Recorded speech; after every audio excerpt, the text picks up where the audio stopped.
Rita Segato es doctora en antropología, teórica y activista feminista. Nació en Argentina, pero la violencia de la dictadura la empujó muy joven al exilio. Durante 30 años Rita fue profesora e investigadora en la Universidad de Brasilia y recientemente acaba de regresar al país con el proyecto de radicarse en la ciudad de Tilcara. Voy a comprar para sahumerear mi casita que estoy construyendo para mí. Sí, con mis 3 amigos que vinimos a Tilcara por primera vez hace 50 años, 51 años. Para Rita Segato no es posible abordar el problema de las violencias contra las mujeres como si fuera un tema separado del actual contexto histórico. En sus trabajos habla de una fase apocalíptica del capitalismo, signada por la concentración de la riqueza, la explotación feroz de los recursos naturales y la precarización de la vida.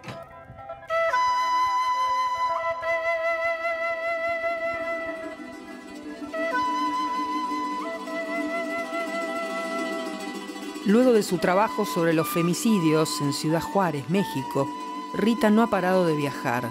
Sin embargo, vuelve siempre a este territorio. Estas montañas, ese espacio que ven aquí, es un libro donde se puede leer la historia. Y el volver los ojos hacia la América profunda, en esta dirección, ¿no? En Tilcara se le reveló el rostro indígena de América Latina y comprendió que el valor comunidad del mundo andino puede iluminar otro horizonte posible para la humanidad.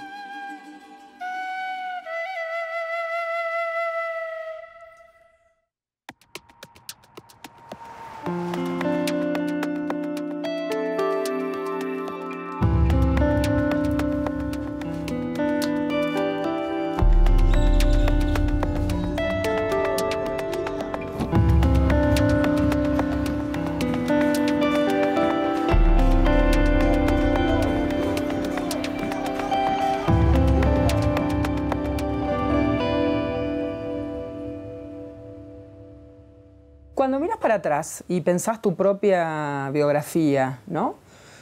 ¿Crees o lees que de alguna manera en la figura de tu mamá hay así como una figura feminista? Aunque ella no se haya nombrado así, naturalmente, pero ¿hay ahí un legado de esa madre a esta que fue su única hija? Total y completamente, de unas formas extremas como haber decidido suicidarse si tenía un hijo varón. Y también las cosas que me dijo, me hizo prometer, o sea, nunca pedir consejo a un hombre, nunca ser dependiente económicamente de ningún hombre. Además, nunca jamás dejarme entrar en la cocina, al punto de que cuando me casé en mi primer matrimonio, el día que entré ya a la casa como casada, no sabía si un huevo frito se hacía con agua o con aceite. Bueno, definiciones muy extremas y muy singulares para una mujer de su generación. Vamos a verla. Acá hay unas fotos maravillosas de ella. Míralas vos, Rita. Mi mamá fue internada en un colegio de monjas de General Hacha, donde vivió entre los 9 y los 17 años. Y al mismo tiempo había nacido y se había criado en el territorio argentino donde termina la conquista del desierto. Criada por monjas y familiares que le inculcaron, ¿no?, que eso era territorio de colonias europeas. Y ella tenía un racismo profundo por el miedo a un retroceso histórico, a lo que ella ciertamente vivió como la gran grieta, que es la grieta entre los blancos y los indios en esa frontera oeste de la Argentina. Cuando fue tomada esta foto de mi mamá, yo no había nacido, porque yo nací cuando ella tenía 38 años. Esta es la foto de mi mamá con el hombre con quien, a pesar de casada, ella vivió 30 años. O sea, él es mi papá biológico, es tu papá biológico. Pablo Doktorovich. Un hombre buenísimo, pero que nunca mantuvo con ella una relación marital. Y es mi mamá, posiblemente recién llegada de La Pampa, a los 17, 18 años. Es una historia un poco dolorosa, ¿no? Bastante dolorosa, pero falta un detalle importante ahí. Mi mamá llega de La Pampa, llega a la casa huérfana, el abuelito que le pagaba el colegio, que también de Uriburu, había fallecido, llega a una casa y es casada sin pedirle permiso, apenas cumple 18 años, con mi padre legal, digamos, Juan María Segato, Mario Segato, al que amé y nos quisimos enormemente, y que también me cuidó. Y así mi mamá convive a lo largo de décadas, ¿no? Con estos dos hombres, uno 20 años mayor que ella, Segato, y otro 25 años mayor que ella, porque no había un conflicto ahí, ningún conflicto. Tengo orgullo de mi vida, de mi historia, no la oculto a nadie. Tengo un gran orgullo de esa historia irregular que me hizo ser la persona que soy, ¿no? Totalmente fuera del padrón. Rita, esta es de algún modo la geografía donde todo empezó, ¿no? ¿Acá? Sí. ¿Llegaste cuándo? Sí. En 1966.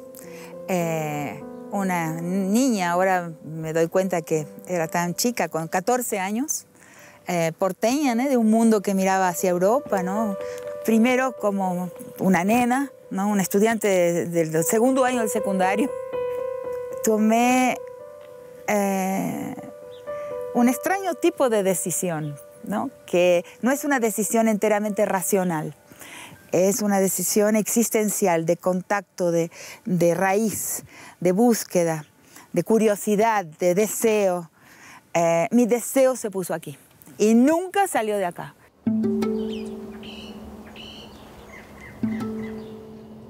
Todavía pienso que las raíces profundas de la Argentina, el momento en que se termina la Guerra de la Independencia, es por aquí, y más todavía, ¿no? El pasado anterior que todavía está presente en la gente, en las familias que viven en Tilcara, en Huichaira, en Huella, o sea, en los paisajes que vemos desde aquí.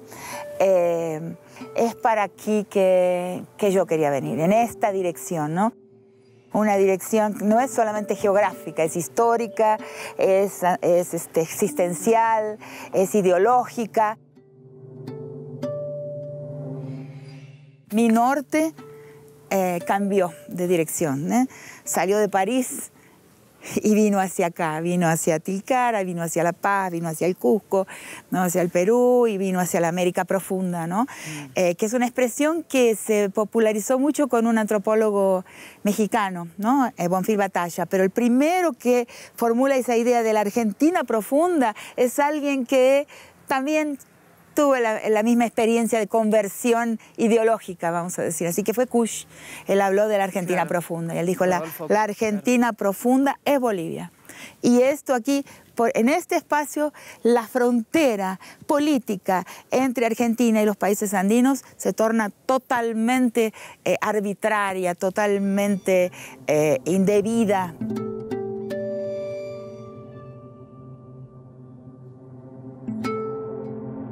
Rita, y una prohibición de tu madre definió tu primer alejamiento de este espacio, del de Tilcara, es cierto, ¿no? Es decir, una prohibición y una partida. Bueno, claro, vos te habías enamorado de un hombre, hijo de bolivianos, músico, guitarrero. Contame cómo fue esa primera prohibición y esa primera partida. Empezamos jugando con Tucuta a los 17 años, los otros días estábamos recordando eso. Empezó como un juego y no terminó como un juego, terminó como realmente un gran amor. Y ahí, entre los 17 y los 22 años, puedo decir que viví una vida doble. La vida de una joven porteña, ¿no? Que va al colegio secundario, después va a la universidad y vive como vive cualquier joven. Pero llegado el primer día de las vacaciones de julio y del verano y de diciembre, termina la Navidad, digamos, y comienza el enero, trasladarme a Tilcara y vivir una otra vida. Mira, estas dos fotos son como las... El aire y esa... Son esa doble vida, ¿no? Son la doble vida, qué perfecto. Exactamente, son la doble vida. Ahí tus compañeros del Nacional, Buenos Aires. Sí, es exactamente así, esa es mi doble vida. Y en una estoy en Tilcara, con Tucuta atrás, en mi felicidad, yo fui muy feliz aquí. Mi vida era plena aquí. Y en esta estoy en la fiesta, en una cantina de La Boca, con mis compañeros de la promoción 70 del Colegio Nacional de Buenos Aires. Algunos son amigos, grandes amigos hasta hoy. Y son parezco dos personas, ¿verdad? Qué bárbaro, perfecto. Sí, soy dos personas diferentes. Pero no eran dos personas. Era una vida doble. Son dos aspectos míos que creo que finalmente conseguí unificar. ¿Y por qué tuviste que partir aquella vez? Y tuve que partir porque en un momento mamá dijo, bueno, yo voy con vos a Tilcara. Y vino, bueno, fue muy bien tratada, muy bien recibida, pero ella dijo, no, no podés seguir con Tucuta. No, no, no, no, no, no, no, no, no, no.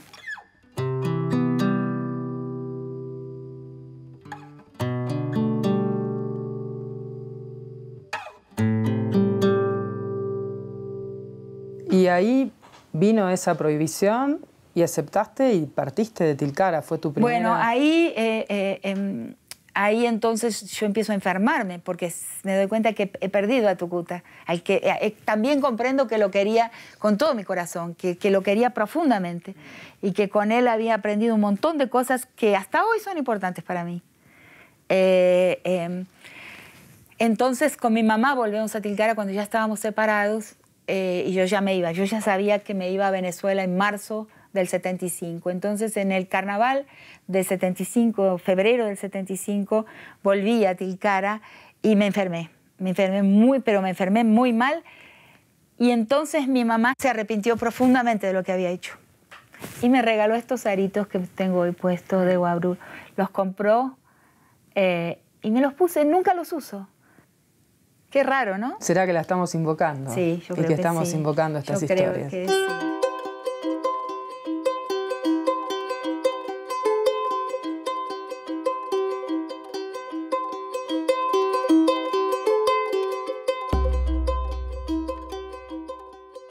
Esa casa abandonada es tu adolescencia. Es mi adolescencia.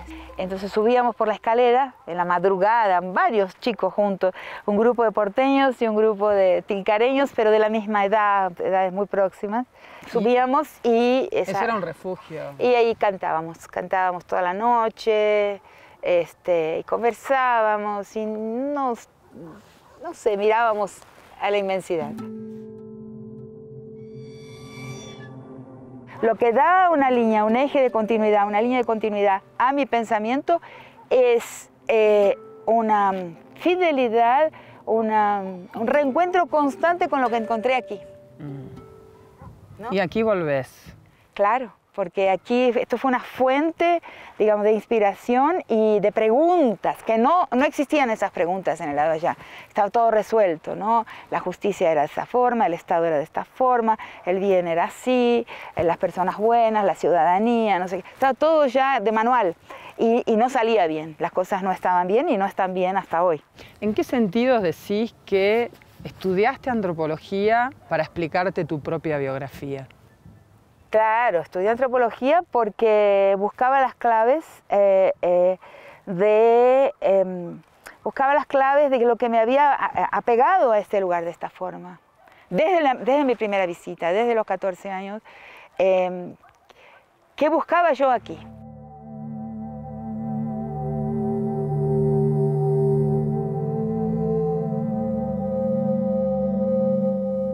Bueno, hay algo de los lazos comunitarios que uno ve en el mercado, en las celebraciones. Saludarse. O sea, yo cuando llegué quedaba espantada porque Había que ir todos los días al mercado, todas las mañanas al mercado. Yo no, yo voy al supermercado y compro para un mes y no gasto más tiempo en eso. No, es que el mercado es el lugar de la sociabilidad, es el lugar donde uno conversa, dice buen día, muestra la cara, muestra al otro, le hace un chiste.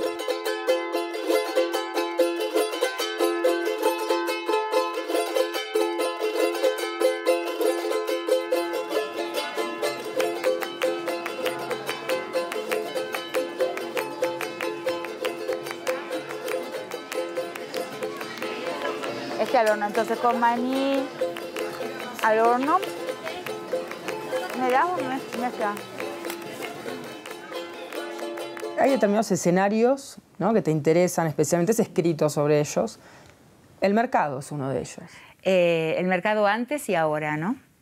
Bueno, en este mundo andino, la mujer fue la mujer indígena o chola. Por mucho tiempo fue la dueña del dinero. O sea, y eso es una cosa que es importante darse cuenta, porque pensamos siempre que la modernidad trajo la igualdad. En mi experiencia de una persona que llegó acá hace más de 50 años, hace 51 años, una de las cosas que me impresiona también es ver que la mujer tiene una soberanía sobre su vida, sobre su economía, es dueña del mercado. Y eso es lo mismo en el mundo andino como en muchos países de África, con muchos pueblos africanos también.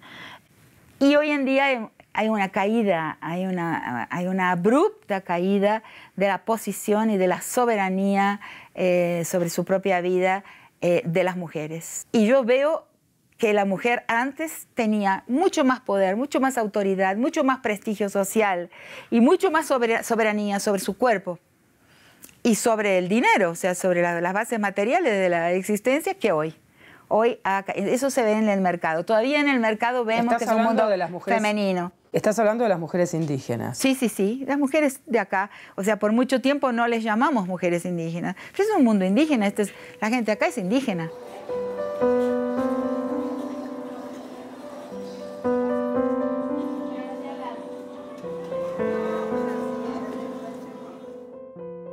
Así como valorizabas ese lugar soberano de las mujeres indígenas en el mercado, ellas manejando el dinero como con esa autonomía, ¿no?, que es evidente en el espacio del mercado, ¿cómo explicás que hoy esa soberanía esté en retroceso? En retroceso.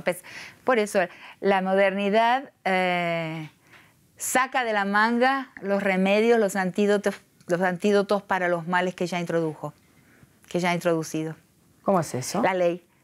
O sea, va destruyendo vínculos, va destruyendo formas de existencia que tienen grandes aciertos. No voy a decir que todos son aciertos, pero donde hay grandes aciertos. Por ejemplo, una vigilancia colectiva sobre la posibilidad de una agresión letal a una mujer dentro de las 4 paredes de su vivienda. La protección que la comunidad da a las personas, el Estado no la puede dar. Nunca en ningún caso ha probado que es capaz de proteger a las personas, especialmente a las mujeres y a los niños, de la manera en que la comunidad los protege.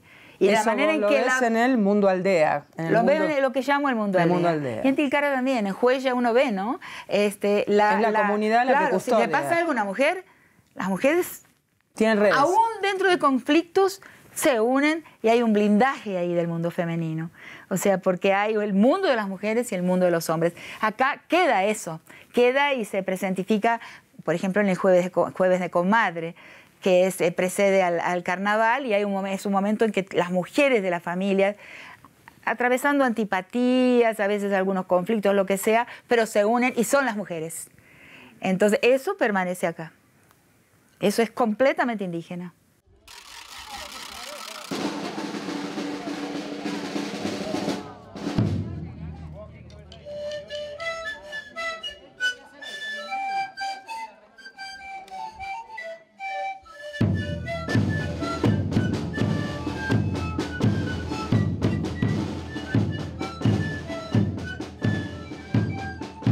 Lo que en principio emergió como una intuición en este territorio se convirtió luego para Rita en una búsqueda intelectual. Aquí comprendió cómo el eurocentrismo se vuelve racismo y cómo en torno a la raza se construyen jerarquías y se le otorga un valor desigual a las personas y a sus saberes.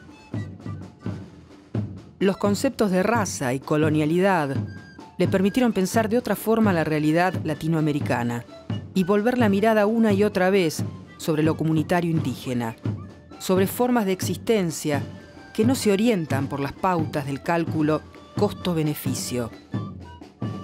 Aquí, en el centro de la vida, están las relaciones humanas y con el medio ambiente.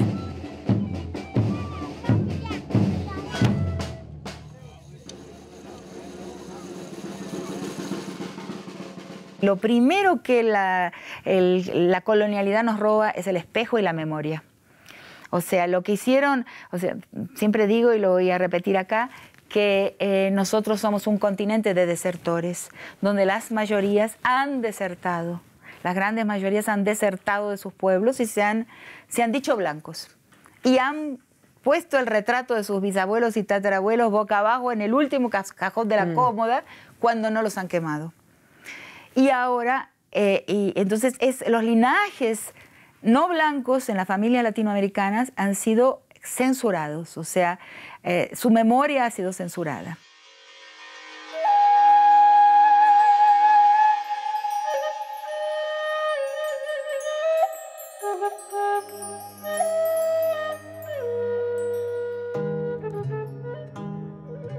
Rita, en tus trabajos trazas un paralelo entre la rapiña en los cuerpos de las mujeres, la rapiña y la violencia feroz en los cuerpos de las mujeres y la rapiña a la naturaleza, al ambiente. ¿Qué nos dice ese paralelo? Bueno, nos habla de una pedagogía de la crueldad. Los dos reflejan este momento histórico que ha llegado a una fase apocalíptica del proyecto histórico del capital. Hay un problema de crueldad. Y una de las formas, una de las formas básicas de esa pedagogía de la crueldad es la crueldad que transforma en cosa la vida, el cuerpo de las mujeres. Y la prostitución o las violaciones de varios tipos, el joven que es enseñado a transformar su visión de las mujeres en una visión a la cosa, ¿no? Es parte de esta pedagogía. La pedagogía de la crueldad es una pedagogía masculina, es el mandato de masculinidad, donde el gozo no está colocado en la consumición. Vos consumís cosas, o sea, el cuerpo está para el consumo, por lo tanto está transformado en cosa. La naturaleza está para el extractivismo, o sea, está transformado en cosa y en espacio donde están las cosas. O sea, es tremendamente cruel porque con las cosas uno no tiene empatía. La empatía es con las personas, o debería ser. El deshumanizar el cuerpo de la mujer es aprender a transformar la vida en cosa, la mujer en cosa, de la misma forma que transformamos la naturaleza en cosa. O sea, cuando uno está acá en Tilcara, mira el Cerro Cono, la cadena de las señoritas, el Cerro Negro, la quebrada de Humahuaca ya está lejos, eso no es cosa, es vida. Esa belleza del paisaje que a uno lo emociona y que impregna la vida de uno, eso es vida. Cada vez que esa crueldad con el paisaje emerge, no es coincidencia que esos mismos espacios son colocados burdeles, por ejemplo. Rita, ¿por qué decís que los medios de comunicación son los brazos ideológicos de la pedagogía de la crueldad? Claro, porque el lente mediático, la voz mediática te espectaculariza la victimización de la mujer, la transforma en un espectáculo y además rapiña el cuerpo de las mujeres como un violador. Lo destruye con su lectura de la posición del cuerpo, de las intenciones, de la moral. Morbosos. Claro, con los detalles morbosos, con su sospecha sobre la víctima. Sospecha moral sobre la víctima. Entonces, el violador también tiene una sospecha moral sobre la víctima. Cuando el violador viola, Por eso digo que la violación es moralizante, que el violador es un moralizador. La gente ha saltado, no, ¿cómo es un delincuente? No, él la manera en que se percibe, y como muchos lo perciben también, es que él está castigando a la mujer por vivir tranquilamente, por existir como mujer. ¿Los medios se acostumbran a la crueldad? Acostumbran. O sea, rapiña, destruye, desmoraliza, viola el cuerpo de las mujeres todo el tiempo. Y genera indiferencia, ¿no? Ahí te acostumbra que lo normal, que la mirada del cuerpo de la mujer es esa. Su investigación con agresores sexuales en las cárceles de Brasil se tradujo en una obra fundante, Las estructuras elementales de la violencia, publicada en 2003. Allí comenzó a desarrollar una serie de ideas pioneras para comprender las violencias de género. Comprendo por escuchar a los presos con equipos de estudiantes durante mucho tiempo. Esto es en Brasilia. Y en condiciones muy perfectas de escucha, casi de diván psicoanalítico. Y voy comprendiendo que lo que está actuando ahí en el paisaje mental del violador es su fratría.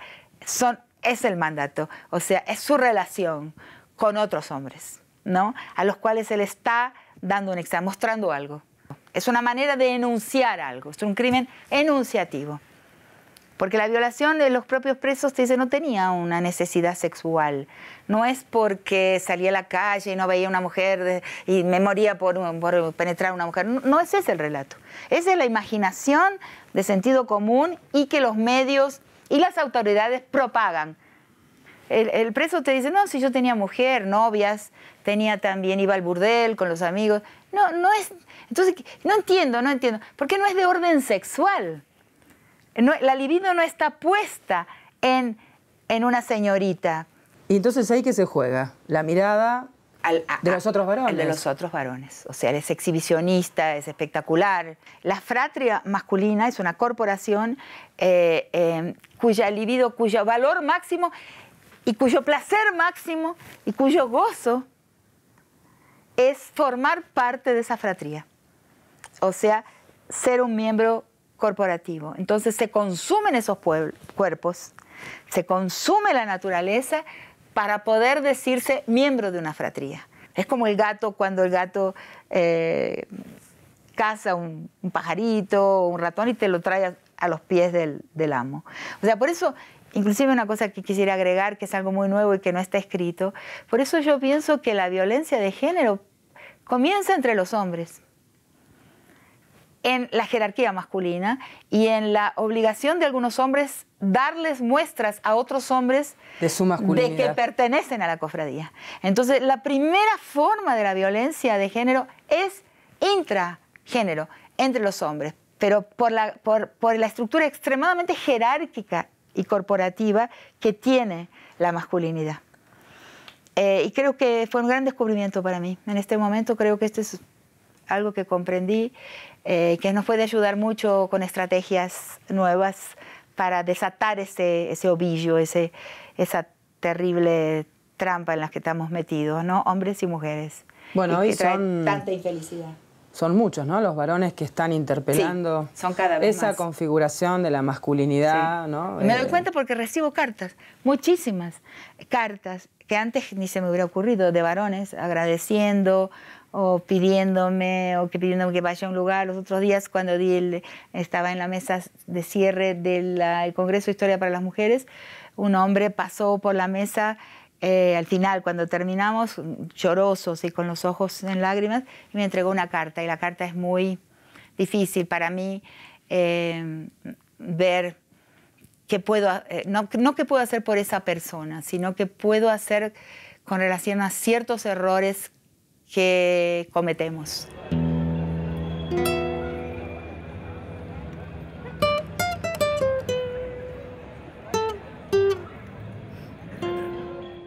Las declaraciones rendidas por las mujeres ixchiles demuestran que fueron violadas sexualmente por soldados del ejército, siendo evidente el dolor que todavía experimentan al recordar los hechos, pues se utilizó violencia física y psicológica buscando romper con la figura de la mujer porque es portadora de vida, la que transmite los valores de la comunidad, la que da los conocimientos básicos para la vida. Durante su labor en Guatemala, como perito en los juicios por crímenes sexuales contra mujeres mayas, Rita encontró que la violación estaba en los manuales de guerra del ejército. De este modo fue afirmando una visión que coloca la crueldad sobre el cuerpo de las mujeres en el centro de las nuevas formas de violencia contemporáneas. Teodora Chen, sobreviviente de la masacre. En guerras étnicas, como las de Yugoslavia o Ruanda, o en territorios controlados por el crimen organizado, paramilitares o pandillas. En todos estos escenarios, la guerra se despliega en el cuerpo de las mujeres.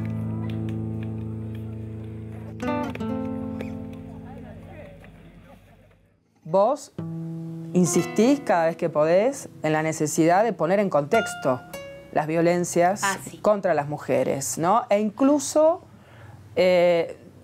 hablas de nuevas formas de violencia, de nuevas formas de la guerra que encuentran su campo de batalla en el cuerpo de las mujeres. Sí. ¿Ese es el signo de este tiempo, Rita?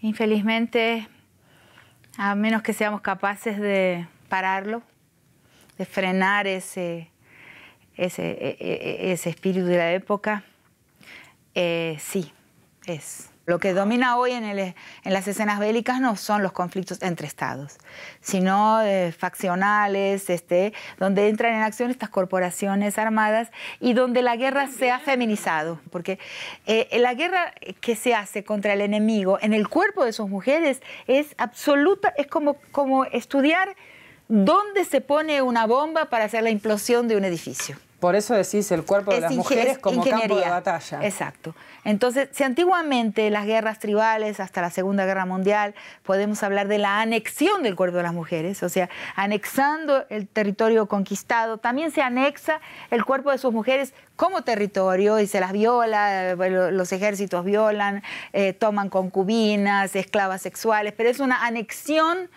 territorial de cuerpos de las mujeres.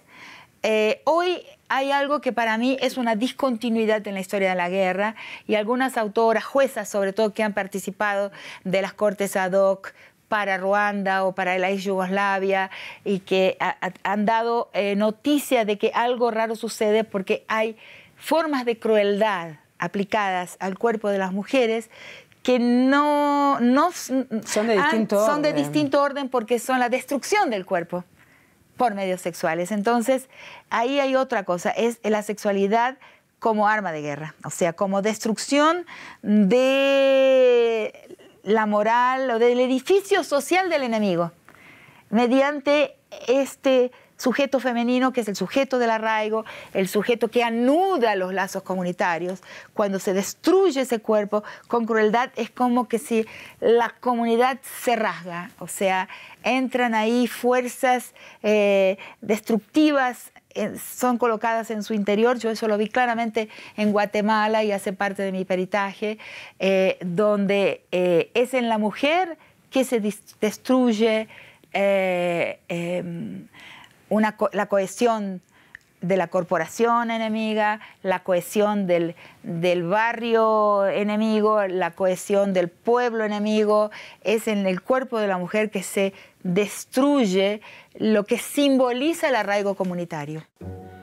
Oye, ¿tú ves alguna conexión entre las narcofosas y las muertes de las mujeres? Ninguna. ¿Para nada? Para nada. En Ciudad Juárez, México, durante 11 años, se produjeron asesinatos sistemáticos de mujeres. El mismo tipo de mujeres. Jóvenes, pobres y obreras, asesinadas cruelmente. Que aquí todo es muy raro, por ejemplo, cuando nosotros hacemos los rastreos, ¿verdad? Se hacen los rastreos y a los 4 o 5 días aparecen muertas. Aunque sea el puro esqueleto, ¿verdad? Pero aparecen en ciertos lugares. Entonces digo, ¿cómo está eso? Si se hacen rastreos, si hay vigilancia y todo esto, ¿cómo las van y las tiran hasta allá o las dejan hasta allá? Pues es algo, no sé, ilógico que casi enfrente de una estación de policía desaparezca a mi hija.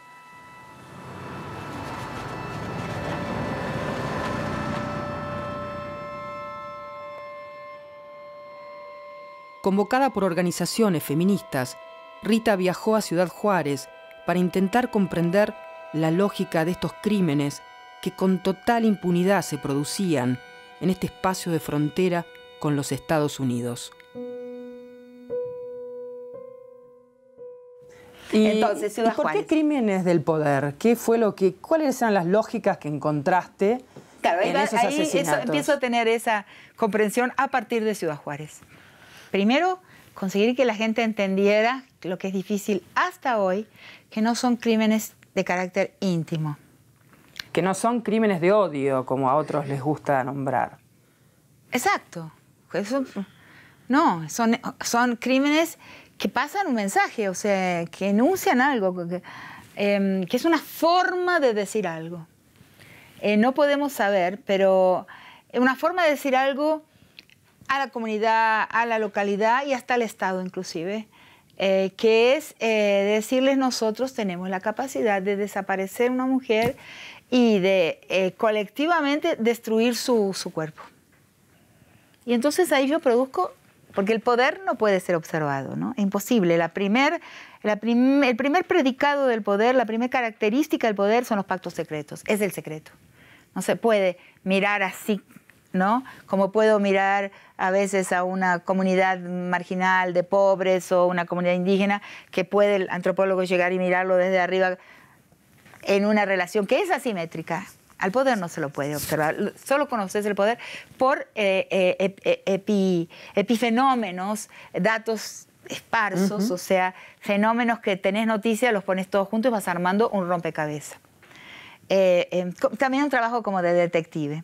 Entonces son varios hombres juntos que violan a una misma chica, extremadamente crueles y al mismo tiempo que ocultas, exhibicionistas. O sea, tienen esa ambigüedad como tuvo el terror en Argentina, el gobierno terrorista, el totalitarismo argentino y otros muchos, en que tenés al mismo tiempo un hecho, se oculta y en esa ocultación se exhibe un poder exagerado. Entonces comienzo a entender que el problema no es un problema de la impunidad. Ese fue el primer paso, sino que allí, como en Ayotzinapa, la impunidad se exhibe. Es un espectáculo de impunidad. Ese es mi primer giro en la interpretación de estos crímenes. El mensaje que se manda en la destrucción con saña, con crueldad, por medios sexuales en el cuerpo de las mujeres, ese mensaje, porque lo leo como un mensaje al mundo, un mensaje de supremacía, soberanía territorial, un mensaje de poder jurisdiccional sobre un espacio en la geografía mexicana, tomo esta jurisdicción y exhibo mi totalitarismo regional, jurisdiccional, en la capacidad de crueldad y en el arbitrio máximo, que es el arbitrio sobre el cuerpo de quien no es mi enemigo armado. O sea, porque en un imaginario arcaico, la mujer no es el enemigo, claro, no es el soldadito de la mano enemiga. No es ni el soldado ni el... Entonces, en ese arbitrio de la crueldad, la hazaña en estado puro, que no es instrumental, o sea, que no es para matar a mi enemigo, se exhibe ahí ese dominio, ¿no?, sobre el territorio. Esa soberanía sobre el territorio se expresa en la soberanía sobre el cuerpo de las mujeres. Tempranamente, Rita Segato observó en este territorio la expansión del control mafioso sobre la sociedad y la política. En estos crímenes hay un espectáculo de impunidad que se imprime en el cuerpo de las mujeres, un giro violento que hoy tiene escala planetaria. Hasta este momento se reporta que 230 mujeres han sido asesinadas. Que por más que uno lo quiera ver es el mundo de los políticos y regularmente uno lo ve como para arriba, es el mundo de los políticos. Pero es un submundo que se junta en este de acá abajo del crimen organizado. Es el mismo mundo, desafortunadamente, y es quien nos gobierna, y es quien nos regula.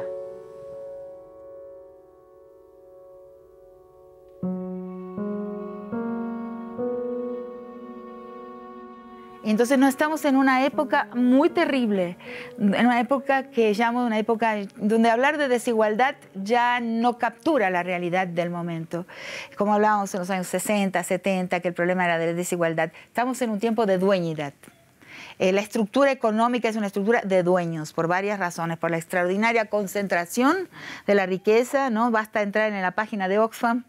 Eso es, cualquier persona entra a la página de Oxfam y ve el ritmo de la concentración. Entonces hoy, dijo Oxfam en 2017, cuando en 2010 eran 288 los dueños de una riqueza igual a la mitad de la población del mundo, hoy, a principios de 2017, dijo que son 8.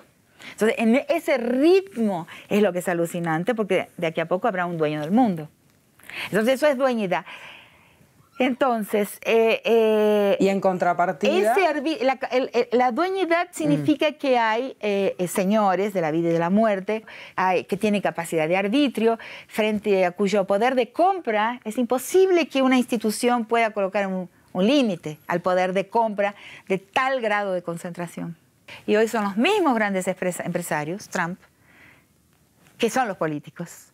O sea, la dueñidad está hoy a la muestra. Entonces, esa dueñidad tiene que espectacularizar sus formas de arbitrio y el fin de la institucionalidad, o sea, el bajo impacto de la legalidad.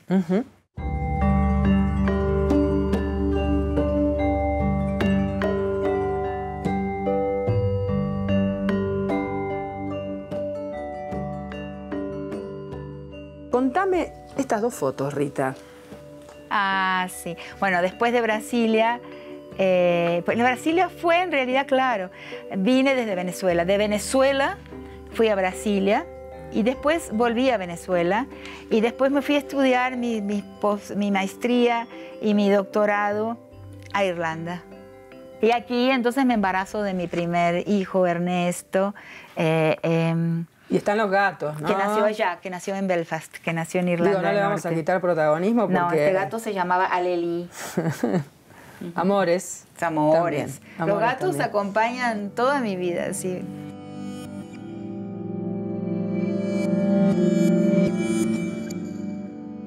Bueno, y estas son mis dos hijos, Ernesto y Jocelina. Tienen 7 años y medio de diferencia.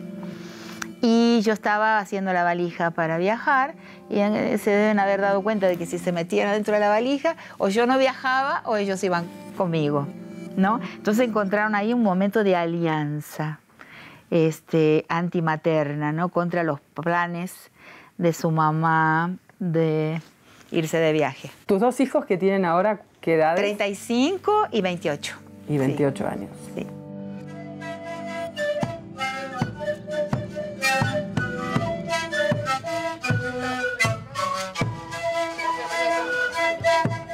Aquí estamos, frente al pozo, frente al hoyo, que vamos a dar de comer en agradecimiento.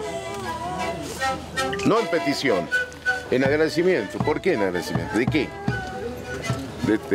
De este sol infinito, del agua que hemos bebido esta mañana, del viento que a las 7 de la mañana nos ayudó a respirar y de esta tierra que, ¿qué les puedo decir? Ahí está, humildemente.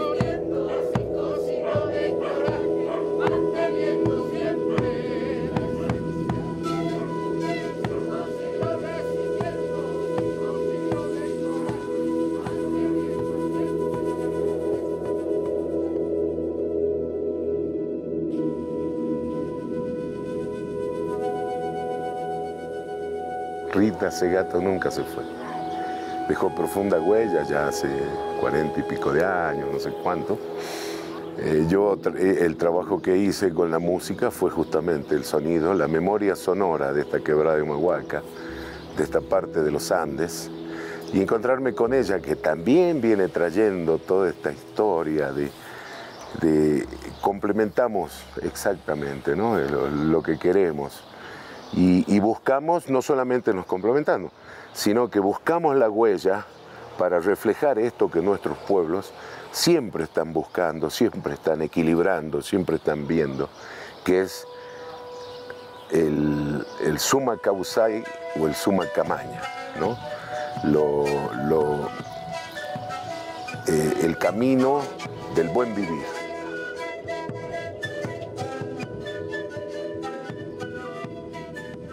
Ayer mismo estuvimos participando de la celebración de la Pacha y estuvimos charlando, ¿no?, en estos días sobre los sentidos, ¿no?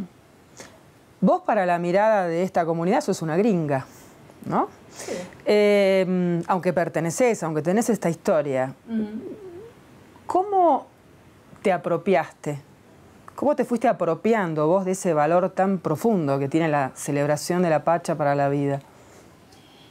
Y en el Día de la Pacha yo me comporto mucho más como una gringa, yo creo, porque yo siento que me estoy apropiando de algo que quizás no me pertenece por nacimiento. Tengo un pudor ahí, un escrúpulo.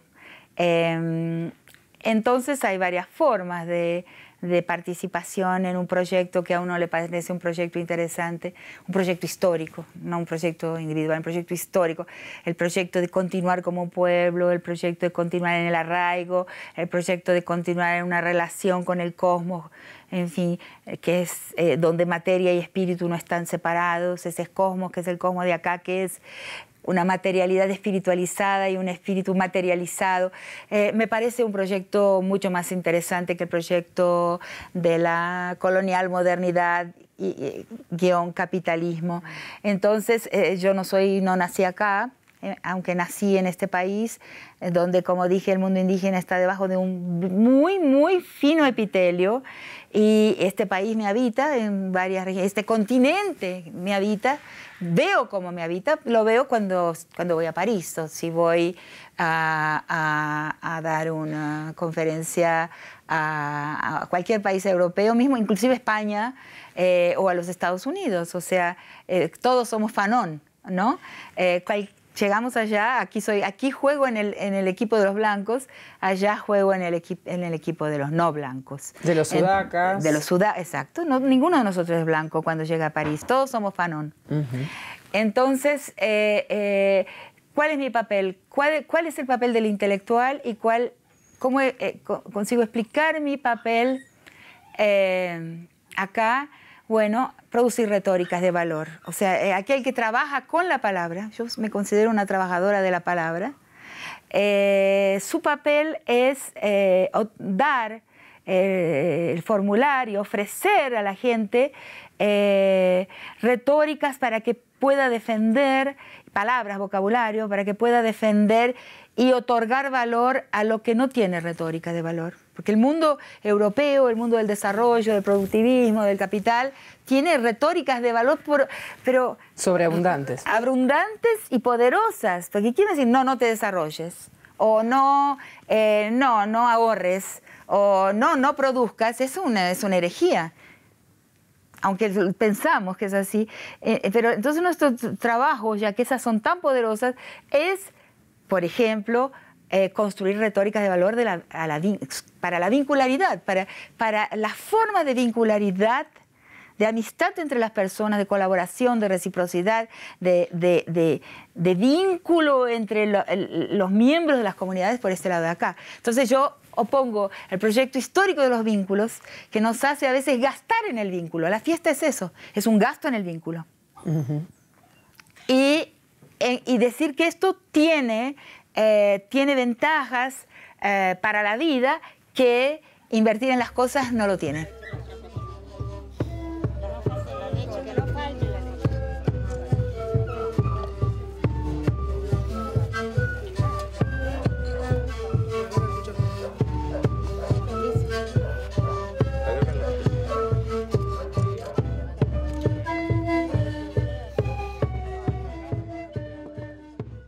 Además de la racionalización y de la producción intelectual en torno al tema, igual yo tengo la sensación que te apropiaste, ¿no? Que hay algo ahí que transita también claro, por una sensibilidad muy, muy profunda que ya bueno, pero viene de tuya, la historia, ¿no? Familiar, viene de un goce estético, viene de una pasión por una persona, que es el amor por Tucuta, y nuestro vínculo, que es un vínculo también hablado, porque nosotros nos despertamos desde las 6 de la mañana a conversar sobre todo esto. O sea, entonces, y el placer de estar aquí.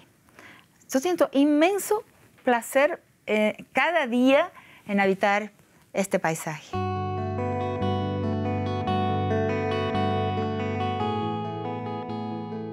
¿Y este es el paisaje que te llevaste puesto a mí todos, sí, yo sí. A todas partes de tus largos periplos, los elegidos y los no elegidos? Siempre soñé con volver aquí, mirando a veces el horizonte en Brasilia, que es el lugar donde trabajé muchísimos años. No sé si decir que viví, pero sí que trabajé muchísimos años. Y Brasilia tiene una característica, es una ciudad, digamos, esterilizada por la presencia estatal. En ese sentido, como estéril, ¿no? Agradable, parece Truman Show.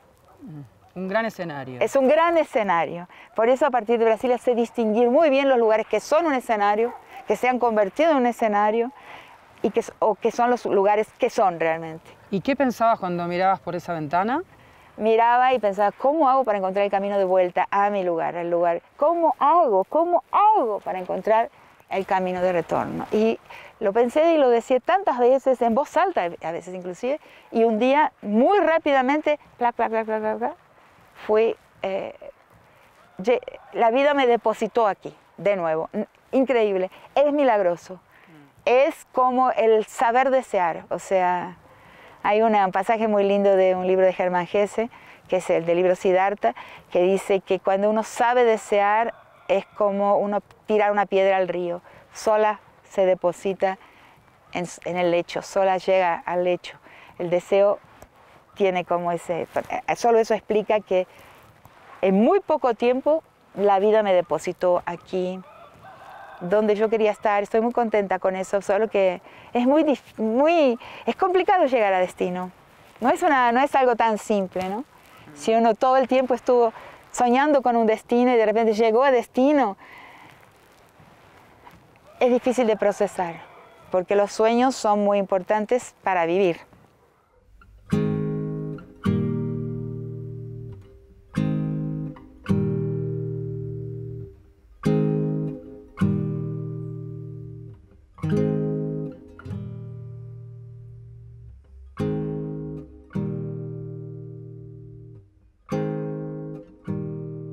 Última foto, Rita. Esta foto es un ritual de cierre, en realidad para nosotros. Elegimos esta, podría haber sido la otra, porque hay muchas otras muy, muy hermosas. El ritual que propone esta foto, Rita, es la de un diálogo imaginario. ¿Qué podría decirte esa Estaba joven muy triste, de ojos muy melancólicos mirando a la que está sentada aquí?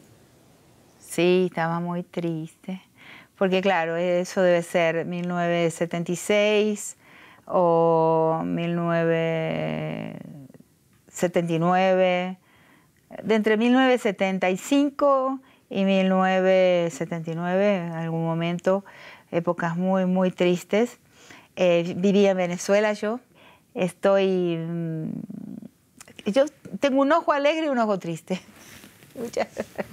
Tengo un ojo como al mundo y otro ojo hacia adentro. Pasaba noches y noches sin poder dormir pensando en lo que estaba sufriendo la gente en la Argentina, la tortura, el sufrimiento de las personas, la desaparición de personas queridas. Si pensás que esos ojos hoy miran a los de la Rita de hoy, ¿qué pasaría en ese diálogo? Me diría, no, jamás imaginé que ibas a poder ser tan feliz. Me dice, esta Rita me dice, nunca pensé que iba a poder zafar de tantos problemas, ultrapasar tantas dificultades y sobre todo volver a tu país. Siempre soñé con volver a mi país, siempre soñé con volver aquí, ¿no? A Tilcara. Pero que he llegado a un resultado, he llegado a una época sorprendentemente satisfactoria, vamos a decir. He llegado a destino, lo cual también es muy problemático, porque cuando uno llega a muchas cosas que deseó, que soñó, y llega y después, y ahí uno se pregunta. ¿Y ahora? Freud tiene un ensayo, ¿no? Porque hay que permanecer deseando lo inalcanzado para permanecer vivo. O Bueno, sea, pero... la insatisfacción es una cualidad indispensable de la vitalidad. Y yo siento de alguna manera que he llegado a un destino deseado por mí, en varios sentidos, de varias formas. Ahora pienso mucho en mis hijos, en que ellos puedan estar bien a pesar de haber tenido una madre un poco faltosa, ¿no? Un poco faltante, ni siempre presente, pero sí que siempre los quiso mucho, que los quiero, o sea, son...